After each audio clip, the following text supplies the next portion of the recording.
Hello, everyone. Welcome to The Land, a podcast about basketball in the Borderland. I am your host, Javier Cortez, and this is episode 0. Why am I calling this episode 0? Technically, this is the first episode. I'm going with 0 because I'm using this as a way to introduce myself to a lot of people who've never heard of me, never seen me, and to talk a little bit more about what you can expect from this podcast. And in addition to that, I'll get into some off-season news, things that have happened in between the tail end of the 2023-24 season and this upcoming 2024-2025 season.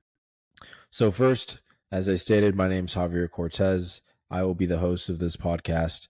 For those who don't know, I am a born and raised El Pasoan, pride of the Northeast. I'm an Irvin High School graduate and a University of Texas at El Paso alumni. My background is in sports journalism.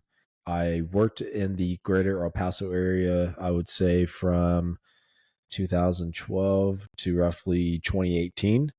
Had a small cup of coffee in Nashville, Tennessee in 2016, but most of my bylines and the content that I've produced and created have been centered around El Paso sports and El Paso athletes.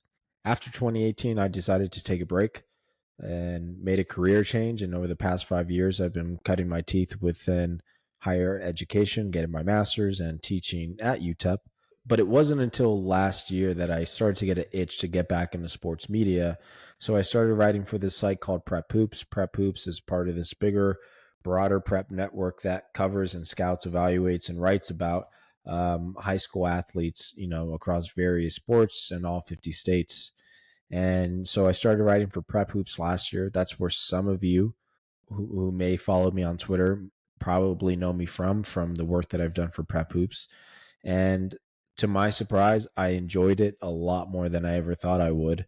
And with that, I just slowly but surely kind of broadened out the content I was producing.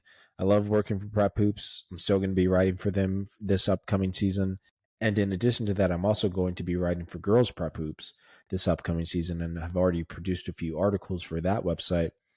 But the thing about Prep Hoops is that there's a very uniform way that content is created, and really the mission statement for the whole Prep network is to go out and write about as many different players as possible.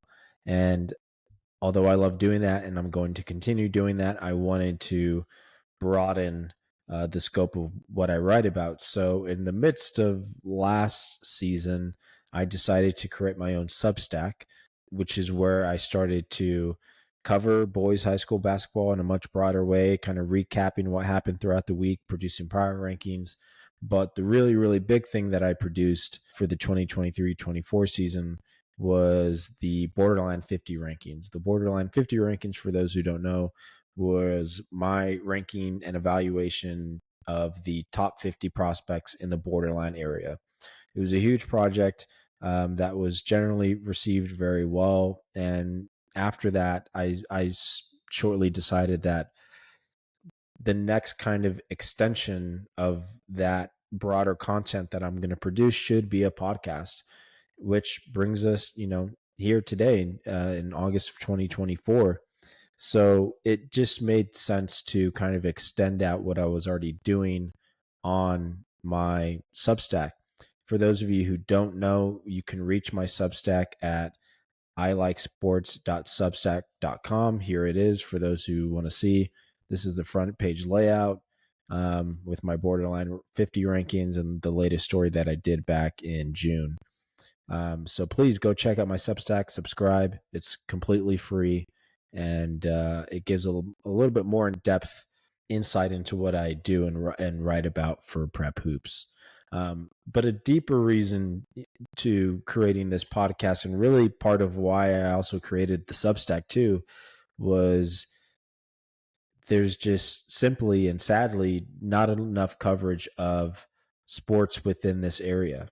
If you're from El Paso, you've probably had this conversation one or two times in your life of El Paso feeling like a small city or a place that has small town vibes.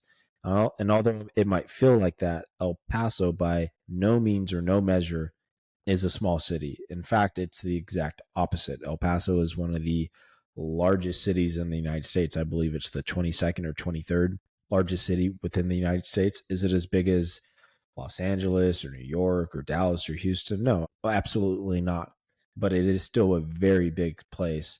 And then when you factor in that down the street we have Las Cruces, New Mexico, which is by no means big, but it is the second largest city in the state of New Mexico. And then we quite literally border Ciudad Juarez, which is roughly 3 times the size of El Paso in terms of population. All that to say, this is a really, really big area. It's not densely populated, which gives the illusion that it's not a big place, but this is a big place. And we have a lot of athletes here, a lot of good athletes, and a lot of prospects that should go on to play at the highest levels of their various collegiate sports. So it made sense to me to provide more coverage to these athletes because sadly, the El Paso Times only has 2 sports writers for an area this big. 2. That's it. Brett Bloomquist, Felix Chavez. They do a great job. They cover just about everything under the sun. Back in the day, I've sat alongside them in press boxes or media scrums, and I got nothing but respect for them. But it's just sad that for a print publication, we only have 2 people basically covering everything. The Las Cruces Sun has 0 sports writers. Yes, there's the local TV stations. Yes, there's ESPN 600, and all those people do an excellent job too. But simply put, we do not have enough people covering for the amount of athletes that we have here. So part of this is somewhat of a community effort. I feel a little bit compelled to do so, and to just give these athletes, specifically these basketball players, the coverage that they deserve. In addition to that, part of this podcast is just about amplifying voices. In terms of what this podcast is going to be, more or less on a week-to-week basis, I'm going to recap what's going on in boys and girls basketball in the Borderland, but hopefully down the line, and ideally, I'll have other people come on the podcast too. And, by other people, I mean people within our local basketball community who really have a strong voice, really know what they're talking about, because I'm going to say this for the first time, and I'll say this many more times throughout this podcast. I am not an authority on basketball in the Borderland. Last year was my first year covering high school sports really in depth ever in my sports journalism career. I briefly did some stringer work for the El Paso Times about a decade ago, writing about doing some high school football recaps, but I'm still very much new to this. So I want to bring on, coaches, media members, really bigger figures within the basketball community, and just share stories, talk about the scene, give their opinions. So, it's really 2-pronged at the end of the day. I want to cover these athletes who deserve to be covered, and I want to amplify voices within our basketball community that should have a larger platform. So that's really the hope and the goal of this podcast. One last thing before I move on to our off-season notes is I want to really quickly define what I mean when I say the Borderland. When I'm talking about Borderland, I'm more or less just defining the scope of my coverage. So going back to, late 2023 when I got hired by Prep Hoops, we didn't have anybody writing about prospects within El Paso or Las Cruces. So although I got hired to write about El Paso prospects, it just made the most sense to expand my coverage to El Paso and Las Cruces, and within that, everywhere else in between. So when you hear me refer to a player as one of the best in the Borderland, I'm talking about El Paso and Las Cruces and everywhere in between, like Santa Teresa, Chaparral, and also Alamogordo. Now, most people would not consider Alamogordo part of this area or part of the Borderland as we view it from the El Paso area. I totally agree. I don't consider Alamogordo part of the Borderland, but I include them in my coverage because Alamogordo High School is in the same district as Las Cruces High Schools. So ultimately, it just makes a lot of sense to include them within my coverage.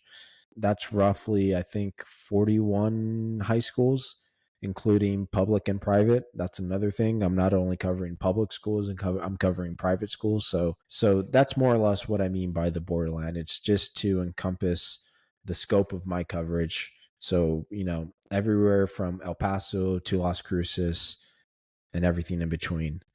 So that's what I mean by the borderland. Okay, moving on. Off-season notes. So the first and foremost, the biggest thing that needs to be talked about, and certainly it's not new news. I'm not breaking any news, but it's Rodney Lewis stepping down from Chapin High School. We've had time to digest this. He stepped down on June 10th, or at least that's when it was reported. I posted a story on my Substack, I believe on June 14th, talking about Coach Lewis and just what he meant to Chapin basketball, what he did statistically, and just kind of the impact that he had on people. That's still up for people to read. If you want to go check that out, it's on my Substack, and you can view it here. Coach Lewis. So yeah, go check that out. I still think it's a pretty good read, relevant read if you want to go check it out. So there's two ways like we can approach Coach Lewis stepping down from the outsider's perspective. So for people like me, who cover the team and go watch the team and have an interest in the team, but don't really have a relationship with Coach Lewis and don't really know him very well. This news came as a shock, mainly because Coach Lewis has just been so utterly dominant. Chapin boys basketball over the past 4 years has done some pretty historic stuff. They've amassed a record over these last 4 years that is virtually unbeatable. So when you have a coach who's overseeing a program that dominant, you kind of just expect to see him keep the ball rolling. And so it was definitely a surprise, and he's left such a huge impact on basketball in El Paso as well. From the insider perspective, the people that do know Coach Lewis, the people that actually have a relationship with him, and it's stated in the story that I wrote too, it did not come as a surprise because he either outright stated or intimated that the time was coming and that experiencing some level of burnout and needed a break from the game. Now, I've never been a head coach of a high school program, but I do have somewhat of an understanding of what that is like. My father was a high school tennis coach for more than a decade across multiple programs at Irvin High School and Franklin High School. And I saw firsthand what that was like. It's an absolute grind. And I think what people don't always understand or appreciate about people that lead high school programs is that they are putting basically every ounce of themselves into those programs, at least the ones that really care about the kids. You're not getting paid a lot. You don't have an abundance of resources. You don't have an athletic department with this huge endowment. A lot of it falls on you. And, if you're fortunate enough to build out a coaching staff, you're really in reality asking people to come help you for free because there's no budget for, these large coaching staffs or trainers or anything like that. So it is a huge, huge grind, and it's a huge voluntary effort on the person leading those programs. They get paid a small stipend, but it's really not much. So it's in a lot of ways a lot of free community work that these coaches are doing. And in Coach Lewis's case, you're talking about a guy who has made these deep, long, extended playoff runs with this school for 4 straight years now. So when you consider it that way, when you look at these program leaders like that and understand that their job is a lot more about service than anything else, you can start to understand, how it takes its toll on you. So, it's a little sad, maybe at least for me, because, I just got here and getting to see Coach Lewis lead Chapin, it was very exciting. So it's a little sad, I guess, from a fan perspective or covering it from a media perspective, because you want great coaches and great players to be around as long as possible. But at the same time, I totally get it. But before I move on, I just want to run through some of Coach Lewis's stats at Chapin because it's absurd, really, the things that he did at Chapin High School. So in total, Coach Lewis was at Chapin for, I believe, 6 years. And over those 6 years, these are his numbers over that 6-year run. So 158-39 overall, 75-10 in district play, 61-6 at home, 53-8 in away games, 15-6 in playoff games, 123-13 against El Paso schools. That's a 90.4 winning percentage.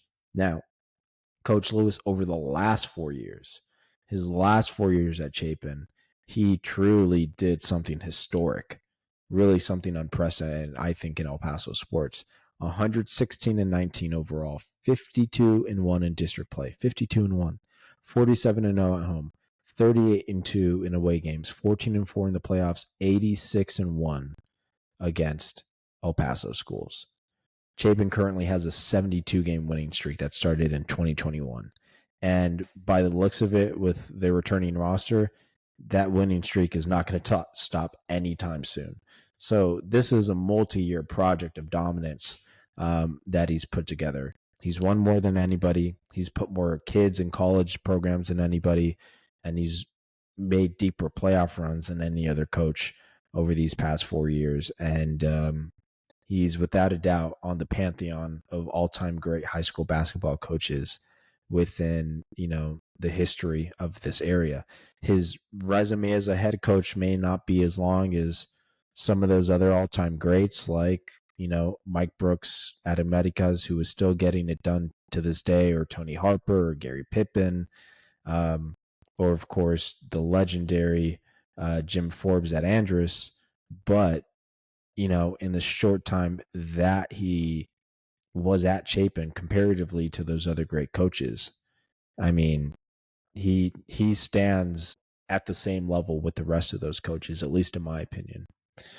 Now, moving on. So the long term. So what happens after Coach Lewis on August 14th? Chapin hires Tevin Caldwell. For those who don't know, Tevin Caldwell is another El Pasoan. He's a Americas High School alum. He was an all-city performer for Americas his senior year. I believe and I believe he was the city MVP his senior year. Post Americas, he briefly jumped around, I think, at some junior colleges before he landed at UTEP. Played for UTEP under Tim Floyd from 2013 to 2016. Oddly enough, I was covering the team. I was covering those Tim Floyd teams, so I remember Tevin quite well from that time. And what I can tell you from covering him then, just a stand-up guy, really good dude, easy to talk to, very respectful of the media, and a great role player for those Tim Floyd teams. High energy off the bench, guarded in a stance, guarded 94 feet, just a really, really good role player, a legitimate D1 player. And, those Tim Floyd UTEP teams, they didn't meet the expectation or the fan excitement because of Floyd's resume and previous accomplishments and his connection to Don Haskins and the team in the 80s, that dynastic time for the UTEP men's basketball team. But those Tim Floyd teams were not bad. They were solid teams, 20-win teams that, in my opinion, from where I was standing at the time, I always just felt like they had a lot of misfortune and bad luck, with, player behavior or injuries or recruiting snafus that I'm not going to get into. But, I mean all this to say Tevin was a part of that. And he wasn't a El Paso player, just sitting at the end of the bench, just taking up a roster spot. He was a legitimate role player that impacted games and helped the team. And I just think it's great that he's going to be able to take over Chapin. I love that an El Pasoan is getting this opportunity at such a great program, but more importantly, that a former Division I basketball player is getting the opportunity to do it too, because ultimately all these kids would love the opportunity to play at the highest collegiate level, get a scholarship, get their education paid for. And you have a coach here who's done it, and who's done it recently too. And I believe he's the fourth UTEP alumni to pick up a head coaching gig in boys basketball. I might be wrong on that. I know now it's Andrus, Socorro, Montwood, and Chapin. If there's another former UTEP alumni coaching in El Paso, please let me know in the comments. But so yeah, he's now added to a growing list of former UTEP players, and I think it's awesome. He's a stand-up guy, high character, and it's a huge opportunity because, like I said, Chapin, at least in the short term, 2024, 2025, they're not going anywhere.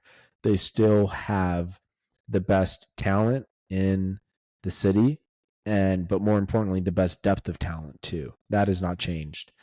What I think is going to be interesting is how different is this team going to play compared to last year, and what is the starting lineup going to look like? Because Lewis played a really deep rotation. He played about 10 guys deep, at least against El Paso competition throughout the year. And there's still probably going to be fairly deep this year too, with a lot of depth at the guard position. So naturally, one would think that you're going to see a lot more guard heavy lineups because of that. They don't have the same wing depth and depth at the 4 position, the 3-4 position that they did last year. So do we see more guard heavy lineups with Jaden Leverett at center? That's going to be interesting. But in the long term, where is this program going to be in 3 or 4 years, 5 years from now? Are they still going to be the class of 5A? Are they still going to have the monopoly on talent in this area? Are they still going to make deep playoff runs? That's what is a little bit unknown. But for now, this upcoming season, I think they're very well positioned to have another stellar year. And it'll be interesting to see who he plays, who he rounds out his coaching staff with. So I'm excited to see what that looks like. Okay, moving on. Last thing for today, and then we're out of here, is redistricting. So this is news that came out a while ago. This is actually news that came out during the tail end of the 2023-24 season. It's already been reported on. People have talked about it, written about it. I put a pin in it and just assumed I would come back to it. And so here I am now doing it.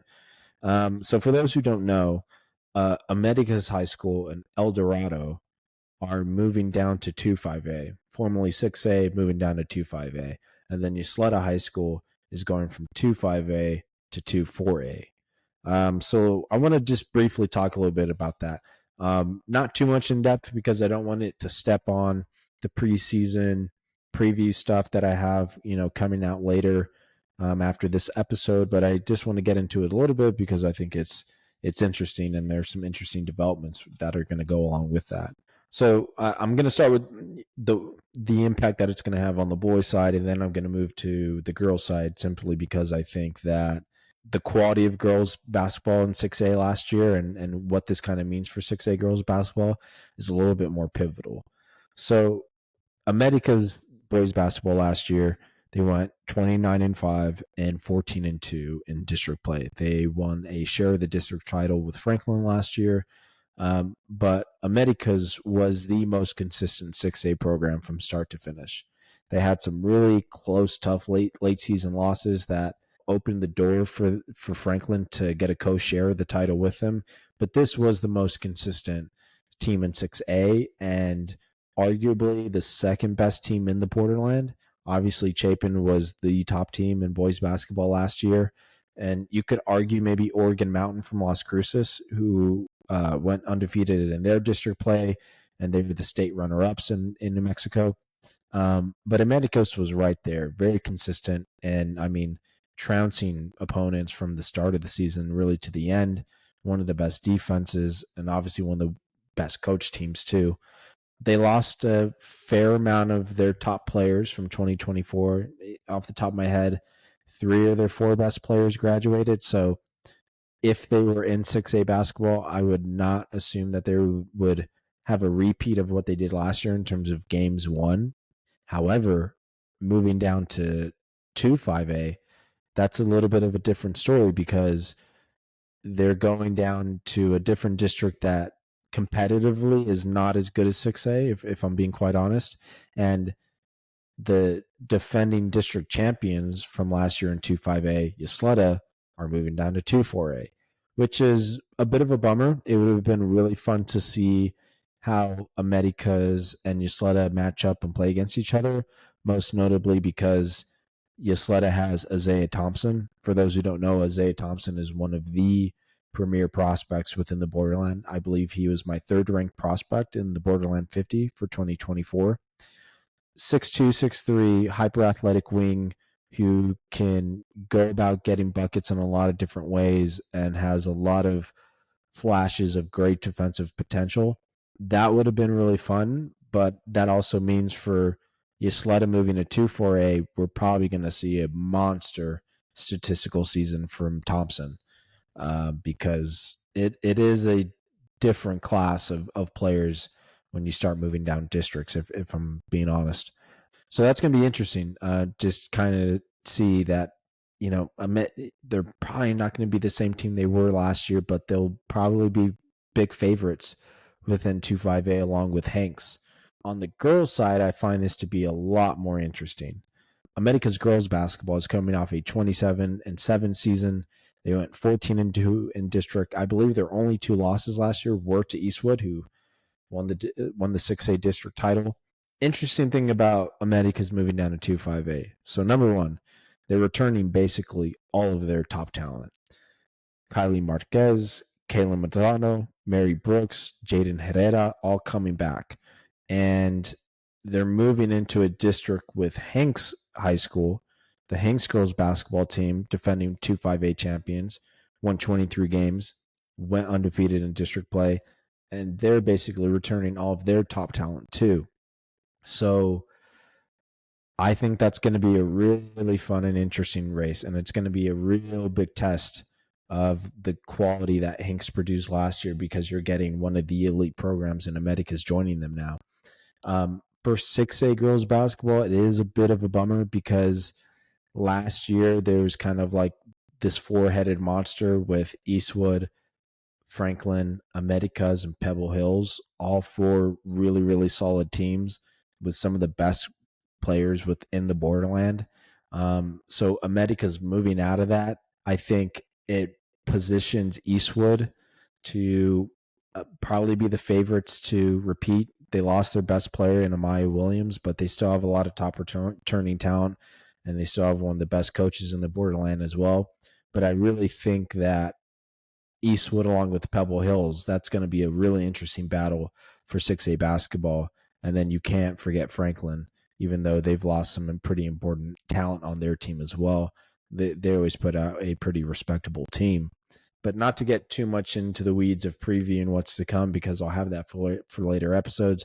But I just think it's going to be interesting. So I think 6A basketball on the boys and girls side, might take a little dip because of the quality that Americas has provided over the years, but it's a positive for 2-5A and for 2-4A, at least on the boys side, getting, a prospect like Isaiah Thompson playing in that district is going to be fairly interesting. So yeah, we'll see how it goes. Okay, folks. Well, if you've made it this far, thank you for listening. Really any support that you can give to this podcast, simply just by listening, liking, and subscribing, sharing it really means a lot. The more this grows, the bigger this gets, the more time and effort that's going to get more or less put into this. So, I appreciate all the support that's been given up to this point. So yeah, thank you for listening, and I'll catch you next time.